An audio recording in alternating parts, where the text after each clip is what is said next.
आपसे एक क्वेश्चन पूछना है। पूछो।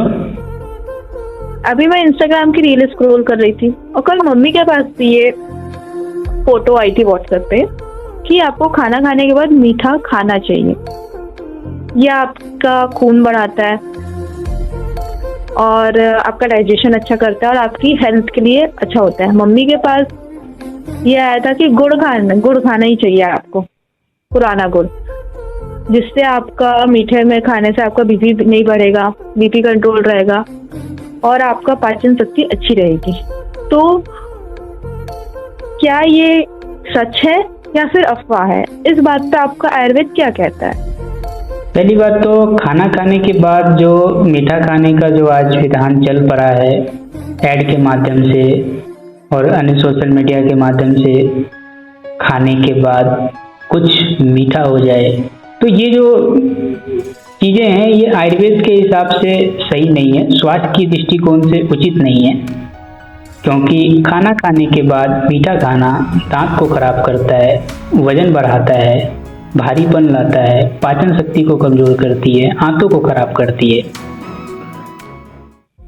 उसके पीछे का कारण ये है कि भोजन करते ही कफ बढ़ता है और कफ बढ़ने के कारण भारीपन रहती है और उस अवस्था में जब हम मधुर रस मीठा खाते हैं तो और कफ की वृद्धि होती है और कफ की और वृद्धि होने से पाचन डाइजेस्टिव सिस्टम कमजोर होती है और मुख अच्छे से साफ भी नहीं होता है और दांत खराब होती है। जब भोजन के बाद आयुर्वेद जो है भोजन के बाद मीठा ना खा करके कटु, तिक्त और कसाय रस वाले पदार्थों को खाने की बात कहता है। आज भी बहुत सारे जगहों पे भोजन के बाद छाछ खाने का विधान है। पान खाते हैं लोग, पान भी जर्दा वाला नशा वाला नहीं, पान में सुपारी, लौंग, इलायची, चूना, कत्था ये सब मिला करके पान खाने का विधान है। तो पान क्या करता है? बढ़े हुए कफ को दूर करता है, बढ़ा हुआ कफ हमें कष्ट ना हो, कष्टकारी ना हो, इसके लिए ये विधान है। और भोजन के बाद आज भी बहुत सारे होटलों में पापड़ रखते हैं। पापड़ वो तेल में तला हुआ नहीं रहता है, वो रोस्टेड रहता है, वो भोजन के अंत में देते हैं। पापड़ क्या रहता है? क्षारीय है, कफ को कम करता है। एक जगह में था, एक हॉस्पिटल में, वहाँ पे जब मैं रोगी देखता था तो वहाँ पे हॉस्पिटल के जो मालिक थे तो उनके पूरे फैमिली को दांतों की प्रॉब्लम थी। तो फिर मैंने उनका डायग्नोज किया तो काफ़ी इलाज करा रहे थे इधर उधर, लेकिन कुछ फ़र्क नहीं पड़ रहा था दांतों में, उनके कुछ अच्छा लाभ नहीं हो रहा था, दांत सबके खराब थे। तो फिर डायग्नोज करने के बाद पता चला कि उनकी सारी फैमिली गुड़ का सेवन करती थी भोजन के बाद, सभी। तो फिर मैंने क्या किया, सभी को वो बंद करवा दिया और बंद करवाने के बाद 1 महीने में आप मानेंगे बहुत सालों पुरानी प्रॉब्लम थी इनकी दांतों की। तो उस परिवार में किसी का 10 दिन में, किसी का 15 दिन में बहुत ही अच्छी तरीके से दांत स्वच्छ हो गए और दांतों की प्रॉब्लम फिर जो दवा दी गई दांतों के ऊपर उसमें फिर बहुत जल्दी वो परिणाम देने लगी। तो भोजन के बाद मीठा खाना आयुर्वेद जो है मना करता है और शरीर के स्वास्थ्य के लिए भी अच्छा नहीं है।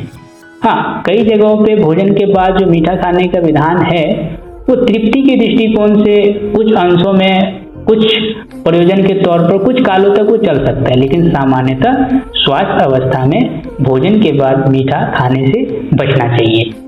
ये चरकजीवी बोलते हैं, सुश्रुतजीवी बोलते हैं। और उसके प्रमाण के तौर पर बच्चे मैं आपको श्लोक भेज देता हूँ, आप उस श्लोक को पढ़ लेना, ठीक है? जो मैंने बातें कही हैं उसको आप पढ़ लेना, आपको समझ में आ जाएगा। सुश्रुत संहिता में कहा गया है, जीर्णेन्ने वर्धते वायुर्विदग्धे पित्तमेवतु भुक्तमात्रे कफश्चापि तस्माद उभुक्तैरितम कफम। यानी जैसे ही खाना खाते हैं कफ दोष बढ़ता है, इसीलिए शास्त्रों में कहा गया कि भोजन के तुरंत बाद मिठाई या भारी चीजें न खाएं, बल्कि सुपारी, लौंग, पान जैसी चीजों से कफ को नियंत्रित करें ताकि पाचन अग्निमंद न हो।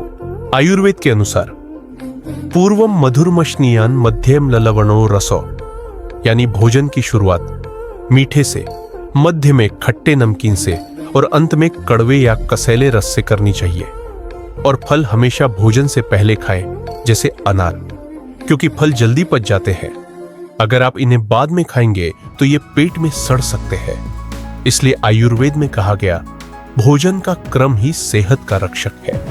अगर आपने भी आज ही खाना खाने के बाद मिठाई खाई है तो इस वीडियो को अपने दोस्तों और परिवार के साथ शेयर जरूर कीजिए, क्योंकि हो सकता है आपकी एक शेयर किसी की सेहत बचा ले। और ऐसे ही सेहत से जुड़े ज्ञान के लिए चैनल को सब्सक्राइब करना न भूलें।